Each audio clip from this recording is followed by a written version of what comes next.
Est-ce que faire du yoga en essayant de faire comme maman, euh, c'est faire du yoga pour enfants? Tout dépend ce que tu entends faire du yoga pour enfants. Il y a plein d'enfants qui commencent le yoga parce qu'ils veulent faire comme maman.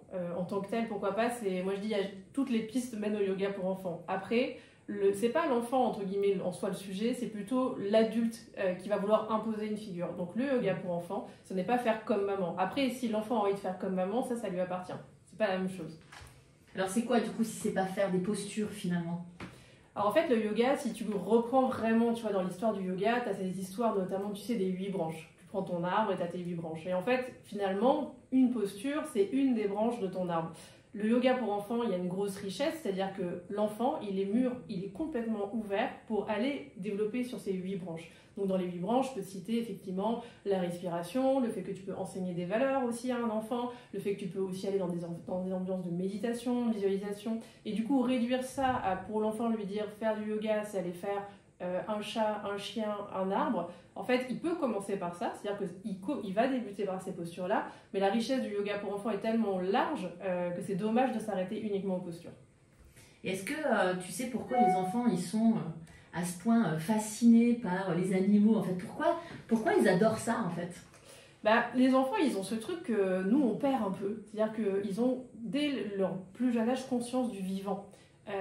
Et en fait, un chat, un chien, un lion, ils ont moins l'habitude de l'avoir, mais ils ont cette appréhension que nous, on a, enfin, qu'adultes, on peut avoir, mais que nous, on n'a jamais enfant. C'est-à-dire que c'est la curiosité du vivant. Ils l'ont aussi avec les insectes, ils vont l'avoir aussi avec les plantes. Le vivant, ça fait partie de leur univers, c'est l'inné. Oui, comme les gamins, moi je suis toujours surprise parce que ils adorent les pigeons, tu vois. Un gamin, il voit un pigeon, enfin un petit, hein, jusqu'à 5-6 ans, il peut pas s'empêcher, en fait, d'aller courir après un pigeon. Pigeon, poule, tu vois, si tu étais à Paris, t'as le pigeon, si tu te mets à la ferme, t'as la poule. En fait, c'est fascinant pour un enfant parce que il y a un truc où on est sans la parole. Et en fait, il faut savoir que l'enfant, le non-verbal est beaucoup plus important pour lui que le verbal. Donc finalement, nous, adultes, par exemple, qui lui faisons pia pia pia, machin, lui, il entend ça des fois, hein, le paupière d'oreille, pia pia pia. Alors qu'en fait, le non-verbal, c'est-à-dire voir quelque chose se déplacer, c'est ça qui les attire. Et d'ailleurs, en yoga enfant, si tu fais un cours de yoga enfant où tu ne fais que parler, il y a 0 chance pour que l'enfant te suive. Lui, ce qu'il va compter, ce qu'il va faire en sorte qu'il va avoir envie de te suivre, c'est de te voir le faire avec lui. Donc il a besoin de te voir le faire, ouais. Et il a besoin de vivre un petit peu, en fait, pas de faire une posture, mais de faire comme un chat, de faire comme un chien. Et comment du coup tu dis à un enfant, tu lui dis pas on fait la posture machin, mais tu lui dis viens on fait le chat. Et c'est ça qui marche en fait. En fait, ce qui marche, bon, déjà évidemment, on met la petite précaution de tu vas pas le faire pareil à un enfant de 3 ans que si tu as un ado de 15 ans. Bon, voilà, évidemment. Mais en tout cas, la base commune de tout ça, c'est faire ressentir en fait la posture. En fait, ce qui va compter, que ce soit pour un enfant ou un adolescent, c'est vraiment cette chance que la posture, tu te l'appropries. Et donc du coup, le côté rigide, par exemple, tu vois, de l'alignement que tu peux avoir en yoga adulte, de vraiment, fais bien attention à l'alignement dans tes hanches, tu vois, sur le guerrier 2, bien regarder dans l'horizon, et voilà. Là, tu les perds directement. Eux, ce qu'ils veulent, c'est vraiment ressentir. Si tu lui dis de faire un chat, en fait, ils se sentent, ils deviennent chats. Donc c'est vraiment ça. Et du coup, ce qui veut dire que quand toi tu l'enseignes à tes enfants, il faut pas qu'il y ait qu'il y ait un hiatus. Ça veut dire si toi tu restes dans ta posture d'adulte sur mon chat quand je le donne en cours adulte, je le fais comme ça. Et que tu vois, je vais pas mixer dans ma tête. Mais il faut que tu switches ton mode. Parce que sinon, en fait, il comprend pas. C'est-à-dire qu'il te voit faire quelque chose de très rigide pour lui, alors que lui, en fait, il se ressent chat. Et puis il trouve ça chelou. Enfin, moi, ma nièce, je faisais du yoga là, chez mes parents à Noël, et en fait, elle me regarde, et en fait, elle veut venir voir, et je pense qu'elle se dit, trop bien, je vais m'amuser avec Tata. Puis en fait, au bout de 5 minutes, elle s'ennuie, parce qu'elle voit que, en fait, moi, je suis en train de faire un truc super sérieux, et donc elle s'en va. Mais quand j'enseigne un yoga enfant, moi, je me rappelle, ma formatrice, elle nous disait, par exemple, l'arbre, tu peux aussi dire, c'est quoi ton arbre? T'es quoi? T'es un olivier? T'es un châtaignier? Bon, alors peut-être qu'à 5 ans, tu sais pas encore ce que c'est un olivier, mais est-ce qu'il est grand? Est-ce qu'il est grand? Est-ce qu'il est petit? Est-ce qu'il a beaucoup de feuilles? Pas beaucoup de feuilles? En quelle saison t'es? Est-ce que tes feuilles, elles sont tombées? Est-ce que t'es en automne? Est-ce que t'es en hiver? Est-ce que t'es au printemps? Est-ce que t'as déjà des fleurs? Et toi, quelle couleur il est ton tronc? Parce que aussi, c'est ça, c'est-à-dire qu'un enfant, tu peux aussi lui donner de la brique d'imagination. C'est-à-dire qu'en fait, son arbre, après tout, nous, dans notre prisme d'adulte, l'arbre, il a un tronc a priori d'écorce marron. Et ben, l'enfant qui va avoir un tronc orange, tu t'en sers aussi après. Et du coup, tu peux aussi venir faire travailler ça. C'est-à-dire que le yoga, il vient te faire aussi travailler en fait tout ton champ d'imagination. Ils y mettent ce qu'ils ont envie d'y mettre aussi. Donc c'est nous qui avons peut-être raté quelque chose finalement en tant qu'adulte quand finalement on fait un arbre et puis on oublie de visualiser ce que ça symbolise pour nous et l'état émotionnel dans lequel ça peut nous mettre en fait. Peut-être ça peut nous mettre dans un état de sérénité et c'est dommage d'oublier ça. Ouais.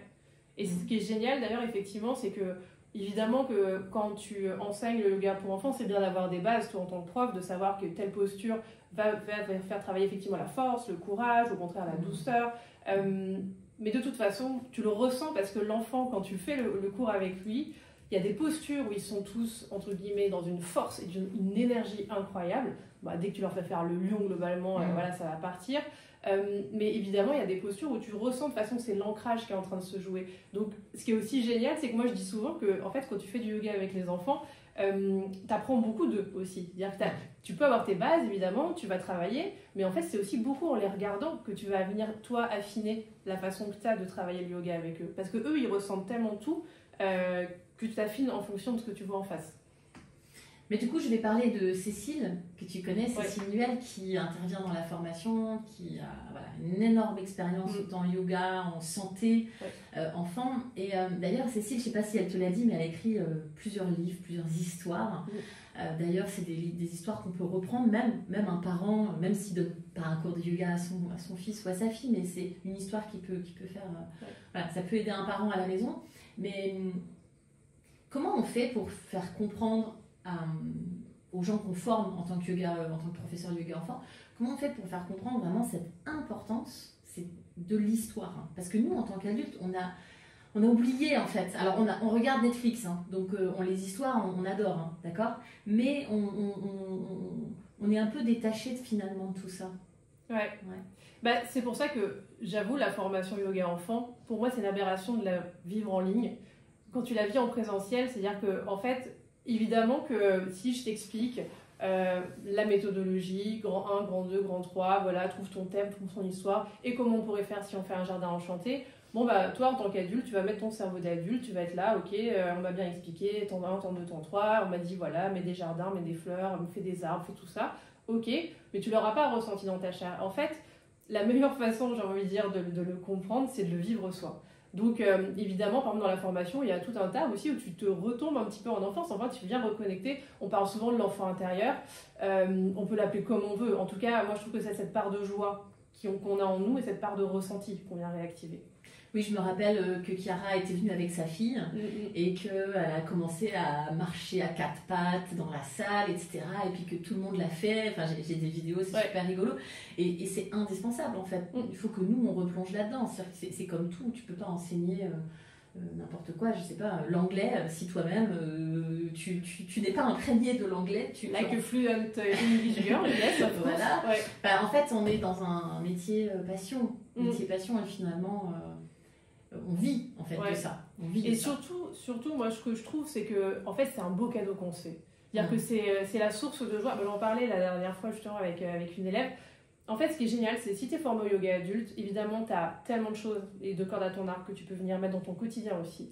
Mais quand tu rajoutes à ça en fait la brique yoga enfant, c'est comme si le potentiel se potentialise. C'est-à-dire qu'en fait les deux ensemble, ça vient te créer comme une espèce de, j'ai envie de dire, de combo parfait pour pouvoir enseigner aussi le yoga pour l'adulte. Je dis souvent que des fois il y a des cadeaux cachés, mais y compris si tu es prof de yoga pour adulte et que tu viens de former au yoga enfant, tu vas venir te servir de choses de yoga enfant pour venir le mettre dans ton yoga adulte. Plus de liberté, plus d'imagination, plus de sources de joie aussi parfois, ou après tout ce que tu pourras aussi avoir envie d'y mettre. Sur l'importance effectivement de se détacher parfois de l'apparence. Je trouve que parfois dans le yoga adulte, tu vois, il y a ce truc comme ça dans le mental, tu vas te poser trop de questions peut-être, alors que quand tu es avec un yoga enfant, t'es que dans l'action, t'es que dans le ressenti, t'es que dans t'adaptes, t'ajustes tout le temps, t'es tout le temps en regard et t'as beaucoup de cadeaux cachés en plus quand tu fais du yoga enfant. Et après je pense que chaque prof qui donne des cours à des enfants à son expérience personnelle, mais c'est vrai que moi, pour avoir connu les deux et faire les deux, à la fois du yoga adulte et du yoga enfant, évidemment qu'au yoga adulte, j'ai des très beaux cadeaux, mais le yoga enfant, on va dire, c'est immédiat. C'est-à-dire que c'est ce truc qui arrive directement dans ta vie et ça vient t'emplir le cœur de façon exponentielle. Et si on devait donner des âges, parce que là on dit enfant, on parle d'enfants de moins de 8 ans, après je dirais qu'il y a, moi j'adore cet âge-là, 6, 7, 8 ans, CP, dernière maternelle, CP, CE1, après il y a peut-être une autre phase un peu plus 10 ou presque pré-ado finalement, et puis après il y a l'ado, puis après il y a le parent-enfant, comment on peut au mieux comprendre c'est quoi la différence dans tout ça? Alors, il y a plein de choses à prendre en compte. Évidemment, il y a l'anatomie. C'est-à-dire que en fait, l'enfant qui naît, sa courbe d'évolution jusqu'à l'âge adulte, en fait, il y a plein de choses qui vont rentrer en compte. Donc en fait, si tu as un groupe d'enfants, mettons, entre 2, 3, 4 ans, évidemment que quand tu sais qu'en proportion, en fait, sa tête fait un tiers de tout, tu vois, c'est énorme par rapport à nous.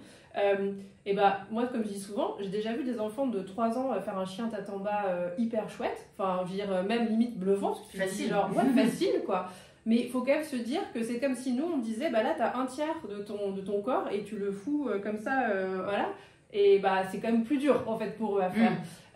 Tout comme, évidemment, comme ils ont, alors je vais mettre un mot savant, la proprioception, en fait, la conscience de son corps.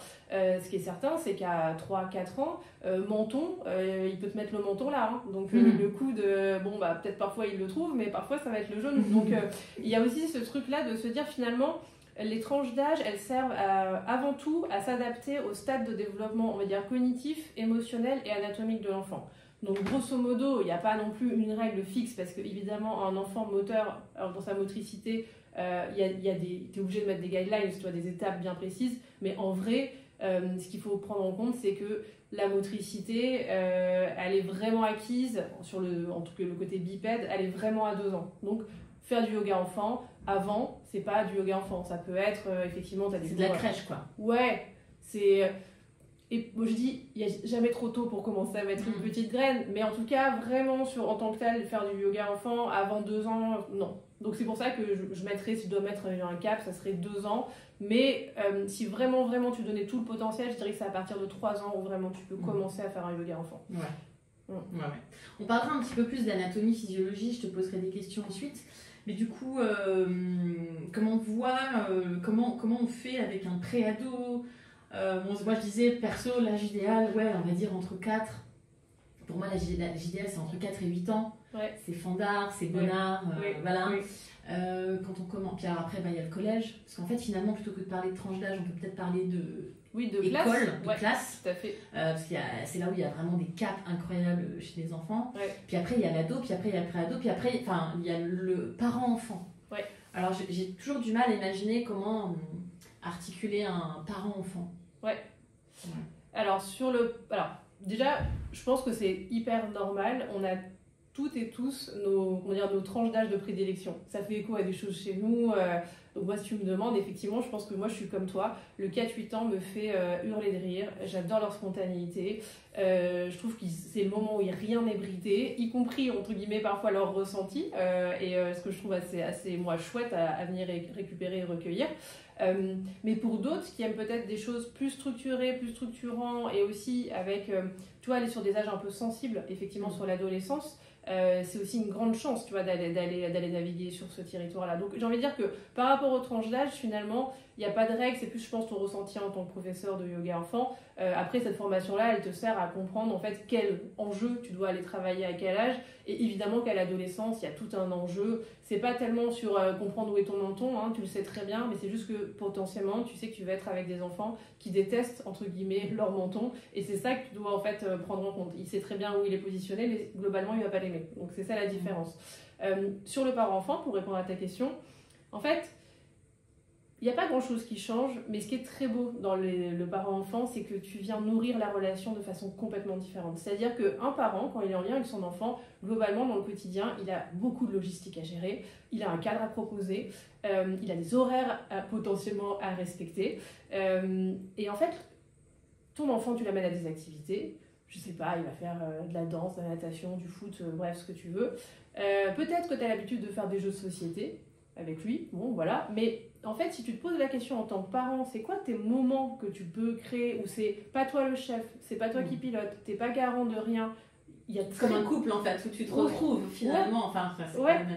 Et en fait, pour moi, le vrai enjeu de l'atelier parent-enfant bien réussi, c'est celui où tu crées le lien et la relation. Ça veut dire qu'il n'y a plus de, entre guillemets, j'ai envie de dire, d'adultes et d'enfants. Il y a juste deux personnes, bon, ça va être très cucu ce que je vais dire, mais qui s'aiment. Enfin, en tout cas, tu vois, de relier ça, de relier cette part-là, vraiment juste de nourrir cette fibre. Et donc, il n'y a pas, comme moi je dis souvent quand j'anime les ateliers parents-enfants, il n'y a pas une règle, c'est-à-dire que si tout d'un coup à un moment donné on va dire on fait l'arbre et que à ce moment-là j'ai Jules qui me fait le poisson et moi ce que j'ai expliqué au début, je voyais souvent les parents qui disaient non regarde Caroline elle a dit qu'il faut faire l'arbre et tu fais le poisson et en fait je disais, et moi je donnais du coup en exemple de dire là pour le coup c'est le moment où vous n'avez pas besoin vous d'interagir. Enfin, et finalement, il se laisse vraiment porter. Et après, même finalement, Jules, il fait le poisson de Jules, il est tellement drôle. En fait, on bifurque, on se met à faire le poisson et après, on va revenir à l'arbre. Et donc, c'est difficile de lâcher prise comme ça. Pour les parents, en fait, sincèrement, ils prennent plaisir à ça parce que leur quotidien, il est blindé de contraintes. Ouais. Donc, à un moment donné où justement, en fait, tu comprends que, en fait, pour moi, le bon prof de yoga, c'est celui qui fait comprendre aux parents, pour une fois, t'as rien à gérer. Ouais. Donc en fait, finalement, tu finis par gérer le parent, quoi. Tu gères les deux. Mais oui, en tout cas, tu drives le parent sur « j'attends pas de toi que tu gères ton enfant ». Et justement, c'est une question que je voulais te poser parce que finalement, tu sais, on dit toujours le problème, c'est pas les enfants, c'est les parents. Et on a commencé à parler du yoga pour faire comme papa, comme maman. Et est-ce que... et on a aussi parfois échangé, toi et moi, sur cette... Des fois, il y a des parents qui disent « Ah, tu sais, mon enfant, il est hyper actif et tout, mais en fait, il est peut-être hyper sollicité. » Et du coup, c'est quoi l'enjeu pour le parent, en fait parce que finalement, c'est le parent qui transmet la peur, le stress. Et d'ailleurs, j'ai vu une vidéo hyper bluffante, et je te la raconte parce que je ne sais plus si je te l'ai envoyée, mais ils ont fait cette expérience, et c'est drôle de la voir, parce que tu vois les images, ils ont mis une dame avec un enfant dans une salle. Et tout se passe bien. Et ils jouent, et papa dit... tout va bien, l'enfant va très bien. Et à un moment, cette dame, elle répond au téléphone et elle fait exprès, tu sais, elle fait semblant de s'engueuler au téléphone avec quelqu'un. Ouais. Donc elle se met en colère et tout. Et puis elle raccroche. Et puis après, elle retrouve l'enfant. Bon, alors t'en es où? Et là, l'enfant, il a changé de tête. Et là, il est complètement... donc même si lui, il est juste spectateur et même un peu en retrait de cette dame qui s'engueule fictivement au téléphone avec quelqu'un, on voit l'enfant qui change, mais de ouf. Et on est tellement responsables, nous, les parents. Donc voilà, finalement, est-ce que toi, tu ne deviens pas prof de parents pour enfants? Non, alors vraiment pas. Parce que, en fait, l'enjeu, ça se passe au début. C'est-à-dire, du moment que tu donnes tes règles et tu dis, voilà, moi, mon menu, c'est comme ça. Quand tu viens dans mon atelier parents-enfants, justement, je te demande pas de gérer, je te demande pas d'être cette personne-là qui au quotidien est le chef, celle qui doit gérer. Tu viens dans le cercle avec nous. Et donc, en fait, il n'y a pas de je suis en haut et en bas ou inversement. En fait, déjà, moi, je commence l'atelier parents-enfants, c'est toujours en cercle. Ça circule. Moi, je veux que ce truc circule, que vraiment on le fasse ensemble, qu'on sente les choses ensemble. Et en vrai, j'ai déjà pu voir, tu vois, pour des parents qui ne me connaissaient pas, allez, les 30 premières secondes, un peu de, tu sais, genre, méfiance. Et puis d'un coup, voir que finalement, en fait, il voit son enfant qui rentre dans le jeu. Il voit son enfant, en fait, qui suit l'histoire. Et tu mets à contribution le parent. Et en fait, l'enfant, il voit son parent qui fait un truc fun. Et du coup, tout ça se met à créer une dynamique qui fait que ça y est, en fait, tu vois, le niveau du stress du parent qui était là. Parce que, en fait, souvent, c'est les parents qui sont stressés. C'est pas qu'ils sont... Tu vois, si tu me racontes l'anecdote, la maman qui fait machin et tout, bah, on peut tous être ce parent qui se met à être stressé. En fait, l'enfant, il ressent énormément le stress. C'est des éponges, voilà. Donc, si tout d'un coup, en fait, le parent, il se met à descendre son niveau de stress, l'enfant, il va aussi, du coup, bien partir dans l'atelier. Et donc, moi, mon enjeu, c'est ça. Finalement, c'est mes 5 premières minutes. Mon job, c'est d'embarquer les parents, de leur faire réduire leur niveau de stress. Donc, je vais pas tout de suite leur faire quelque chose de complètement déglingos aux parents. Je sais que je vais pas l'avoir. Au début, je le rassure, je le mets vraiment dans ma poche, je fais en sorte que son niveau de stress, il descende. Vraiment un temps un peu calme, un peu cocon, où il sent que, voilà, tout ça descend. Et après, le tour est joué pour partir en aventure, en famille, sans rôle de papa ou maman qui doit gérer, et l'enfant qui doit bien l'écouter comme elle dit la dame. Mais parce que tu as mis un cadre aussi. Parce que tu mets un cadre, ouais, évidemment. Tu mets le cadre propice à ça. Et quand tu n'as que des enfants, tu mets aussi le cadre avec les enfants. Oh oui. Moi, je dis souvent, pas sans règles. Choisis tes combats. Par contre, les 2-3 règles que tu vas te mettre, celles-ci, tu les lâcheras pas. Jamais. Ouais. Bah, comme avec les adultes, finalement, tu donnes un cours de yoga pour adultes, et puis que on enlève les chaussures, ou on met nos soucis de côté, on crée cette bulle, on fait un home ensemble, on se connecte. Enfin, finalement, même s'il est un petit peu moins direct, peut-être. Oui. Tu crées un rituel, en tout cas, parce que t'as ce qui est de l'ordre de la règle et ce qui est de l'ordre du rituel. Et en fait, l'enfant, il va être sensible aux deux. Donc la règle, c'est vraiment parce que tu rappelles, entre guillemets, que tu es le roi de la jungle pour aujourd'hui. Et le rituel, c'est ce qui fait que ça rappelle, c'est la petite capsule qui rappelle à l'enfant, ah, ça y est, ça c'est yoga enfant, je sais. C'est important les rituels dans la vie pour les enfants? Alors, oui, un grand oui. Après, ça dépend des enfants. Mais il y a vraiment des enfants qui sont très sensibles aux rituels. Et il y en a qui s'en fichent, mais c'est pas grave parce qu'en fait, ils aiment quand même les rituels. En fait, tous les enfants aiment les rituels et il y en a qui sont très accrochés aux rituels. Donc, c'est-à-dire que il y a des enfants qui peuvent se passer de rituels, mais dans tous les cas, si t'en mets un, ils vont être contents. Et il y en a qui sont très accrochés aux rituels et du coup, c'est hyper rassurant pour eux quand tu leur en mets. Moi, je pense que c'est important de transmettre comme des petites traditions familiales, comme c'est tout bête, mais voilà, manger des pâtes d'amande à Noël, je sais pas, ces petits rituels-là. Et je pense que ça soude quand même un peu la famille finalement. Ça crée des choses, des liens. Ouais. Et tu vois, les rituels, j'y pense parce que moi je réfléchis aux miens, ils sont pas, en fait, ils sont pas forcément très lisibles ou très visibles, mais par contre, ceux-là, j'y déroge jamais. Moi, par exemple, j'aime toujours commencer en cercle. Parce que c'est, s'unir, être ensemble, et puis ça me rappelle aussi que je peux leur rappeler une de mes règles où, tu vois, ils ont le périmètre de sécurité, ils savent que ceci est l'espace de leur corps et qu'ils ne doivent pas aller empiéter sur le corps de l'autre. Toujours si tu n'as pas de tapis, c'est bien quand même de rappeler que tu as un corps et qu'il ne faut pas aller emmagasiner et laisser empiéter sur l'autre. Il y a ça, et moi, j'ai toujours à cœur et vraiment de dire merci à chaque fois. Je finis tous mes cours par un grand merci. Et notamment merci, surtout et surtout, si les règles ont été respectées. Et est-ce que tu leur demandes leur prénom, de se présenter, de donner leur petite météo intérieure, des choses comme ça? Alors tu peux tout faire, j'ai envie de te dire combien tu as d'enfants. C'est-à-dire que si tu interviens dans une école et que tu as 24 enfants, tu as déjà passé quasiment 20 minutes à faire le tour des prénoms. Pourquoi pas? Après, pourquoi pas si tu interviens à l'année dans une école et que tu te dis que finalement c'est un temps d'écoute, d'observation et qu'autour des prénoms tu vas créer un jeu, tu vas créer quelque chose qui va, tu vois, les ambiancer, tu pourrais les faire rentrer. Moi ce qui me vient là spontanément c'est que tout d'un coup tu pourrais faire le jeu de tous ceux qui commencent par la lettre A se mettre ensemble, c'est-à-dire qu'ils doivent travailler l'écoute de l'autre, la coopération, ça retravaille aussi l'apprentissage. Il y a quelque chose qui est hyper riche je trouve en yoga enfant et moi que j'aime beaucoup, c'est ce qu'on appelle en fait la pédagogie en spirale, c'est-à-dire ce que l'enfant a appris en classe, tu le réexposes en cours de yoga. Donc typiquement là je te donne l'exemple, tu vois, de la lettre, de l'alphabet. S'ils sont au début de l'acquisition de l'alphabet, et tu vois, tu viens au sol avec des lettres et tu les fais mettre avec leur prénom. En plus le prénom c'est vraiment le truc qu'ils apprennent à l'école en petite section, moyenne section, voilà. Et tu peux leur faire réactiver ça. Et tout ce qui est pédagogie en spirale quand tu interviens dans les écoles, c'est incroyable pour toi aussi en tant que prof de yoga parce que ça t'ouvre un champ des possibles hyper riche. Et donc finalement tu peux aussi utiliser le yoga pour aider les instituteurs à ancrer encore un petit peu plus les apprentissages. Par exemple, je pense à un home. Alors, on va pas faire un home, parce que c'est une connotation pas très laïque, mais on peut peut-être faire, un prénom, Valérie, par exemple, faire chanter des prénoms, des choses comme ça. L'anglais peut-être aussi, 1, 2, 3 soleil yoga, le jeu classique où finalement... Oui, tu le fais in English, of course. Si tu es avec un aussi bon accent que moi, peut-être que tu ne le fais pas, mais si tu es un peu plus fluente, tu peux y aller.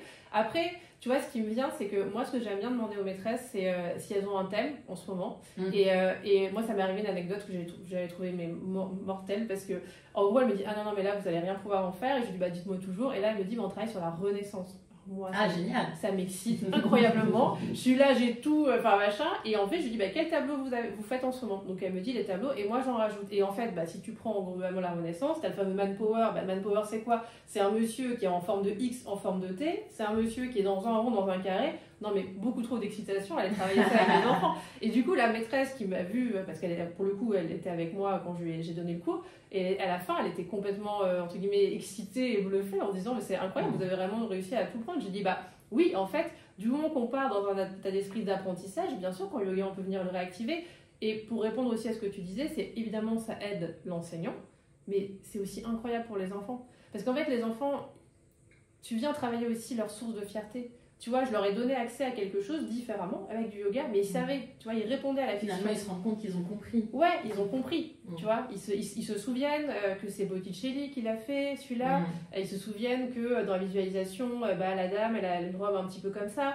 Donc, c'est aussi pour eux, en fait, ça aide. En fait, j'ai envie de dire, c'est gagnant pour tout le monde. Toi, en tant que prof de yoga, en fait, franchement, c'est super fun d'aller travailler quelque chose comme ça. L'enseignant, il est content, effectivement, tu continues à travailler l'apprentissage. Et pour l'enfant, en fait, tu viens ancrer aussi un savoir et donc aussi une source, tu vois, de fierté, de savoir quelque chose. Et moi, j'aime bien aussi... À travers le jeu. À travers le jeu, ouais. D'ailleurs, on dit que c'est le jeu qui fait apprendre, même chez les animaux, même dans tous les animaux de la planète. C'est le jeu qui fait... Mais tu sais, même chez nous, les adultes, aujourd'hui, il y a tout un courant en lien avec l'intelligence collective. L'intelligence collective, ce n'est ni plus ni moins que de réactiver ton cerveau sous un format beaucoup plus ludique que juste te mettre enfermé dans une salle de réunion à chercher, à dire, c'est quoi l'idée? Donc en fait, là, si je voulais résumer un petit peu ce qu'on s'est dit là, sur cette partie, c'est ce que je retiens en tout cas, moi, c'est il faut vraiment être le plus déglingos possible, en fait.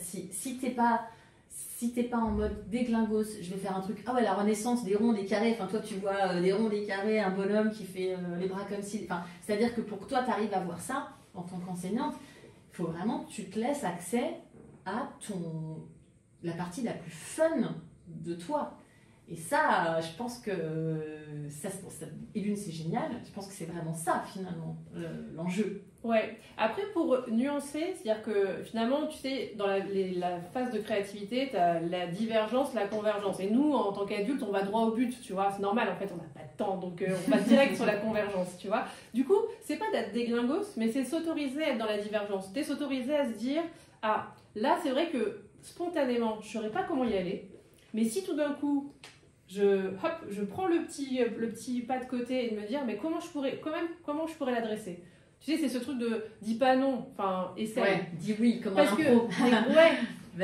parce que être déglingos, franchement, on n'est pas tous avec des tempéraments de déglingos. Enfin, et moi j'ai le souvenir d'avoir suivi une formation yoga enfant avec un formateur incroyable. Mais il était tellement incroyable que je suis sortie de ces 4 jours de formation, j'étais complètement gelée, frosonnée. Je ne ferai jamais comme lui. Il était si extraverti, si plein de couleurs, ça débordait dans tous les sens. J'avais l'impression d'être au cirque, mais de façon positive, quoi. Vraiment, ça ambiançait tout le temps. Du rythme, des idées, pa. Et moi, je suis sortie là, je me suis dit, je ne serai jamais cette personne. Et sincèrement, pour me débloquer, j'ai dû faire une 2e formation. Parce que le tempérament justement était tellement déglingos. Et donc c'est ça que je veux dire, c'est que c'est pas être déglingos, par contre c'est ce truc de, tu vois, on a l'habitude en tant qu'adulte d'être tout le temps dans la phase de convergence, droit au but, et c'est l'autorisation à aller ouvrir, tu vois. Et t'aurais 3 petits tips, 3 petits outils, tu sais, moi je dis toujours à mes élèves, pour la créativité, des fois on sait pas trop qu'est-ce qu'on fait comme cours de yoga, alors je leur donne des contraintes, je leur dis, contrainte numéro 1, numéro 2, numéro 3, finalement c'est dans la contrainte que vient la créativité. Est-ce que tu as d'autres petites astuces comme ça avoir des contraintes, non, c'est une chance. Des astuces pour entrer dans cette zone de créativité. Alors, il peut y avoir plein de choses, mais c'est vrai qu'on est toutes et tous différents. Par exemple, comme on dit, tous les chemins mènent à Rome. C'est-à-dire que pour écrire un cours de yoga, moi, j'avoue, j'aime bien partir sur un thème. Donc après, le thème, soit tu rentres dans une école, tu demandes, toi, t'es flemmard, tu demandes à la maîtresse pour travailler quoi en ce moment, voilà, t'as ton thème, et donc c'est ta contrainte, et tu vas travailler sur ça. Il se trouve que si c'est page blanche pour toi, et que c'est toi qui interviens, par exemple, avec les enfants, c'est très basique, mais évidemment, suis les saisons. C'est l'hiver, bam, fou de l'hiver. C'est le printemps, bam, fou du printemps. Enfin, je veux dire, c'est la Saint-Valentin, bam, fou de l'amour. Enfin, Tu vois, oui, donc finalement, comme avec les adultes, on peut avoir quelques grands thèmes, je sais pas moi, les super-héros, la météo, les continents, je sais pas, la jungle, la forêt, alors tous les nature, pays incroyables, alors ils marchent tous, franchement, tous testés, tous validés, enfin tous testés, non j'ai pas fait le tour de tous les pays du monde, mais en tout cas tous les pays que j'ai testés, il y a toujours des choses à aller faire, en plus le multiculturalisme c'est hyper riche. Si tu interviens souvent, par exemple, avec les mêmes enfants et que tu sais qu'il y a des origines diverses, bah, tu peux aussi aller récupérer, tu vois, les origines de chaque enfant. Ça, pareil, tu vois, hyper pour la coopération, l'inclusion, c'est super. Ouais, en fait, il y a pas de thème qui marche pas en yoga enfant. Donc ça, déjà, c'est aussi ça à voir. Et après, donc ça, c'est une autre façon, tu vois, de le faire, avoir tes stocks, machin. Et alors après, moi, vraiment, très sincèrement, si vraiment je suis à sec, moi, j'ai deux façons de me dessécher. C'est parfois, je me mets des défis en me disant... bon bah tu vois là c'est la plume, on en a parlé tout à l'heure sur la respiration, mais bah tout d'un coup je vais m'imposer, genre bah là ça sera un thème avec des plumes. Qu'est-ce que je fais avec des plumes? Moi j'aime beaucoup travailler sur les textures. J'ai fait beaucoup de choses où il n'y avait pas un thème en tant que tel de base, c'est-à-dire qu'en gros c'est des tissus que j'avais. Moi j'ai beaucoup travaillé aussi avec une responsable pédagogique qui était dédiée à tous les aspects immersifs et sensoriels avec les enfants, et donc elle avait accès à des stocks incroyables de tissus, de formats, de couleurs, même qui n'ont pas les mêmes odeurs, et voilà. Et donc nous on partait en fait du matériel qu'on avait, vraiment de la texture à disposition pour après venir travailler. Donc j'ai envie de dire, oui, tous les chemins mènent à Rome. Et comme on peut travailler des briques en yoga, si on n'a pas de thème philosophique, finalement le thème c'est la brique. Exactement. Finalement l'accessoire, ça devient... L'accessoire devient ton thème. Ok.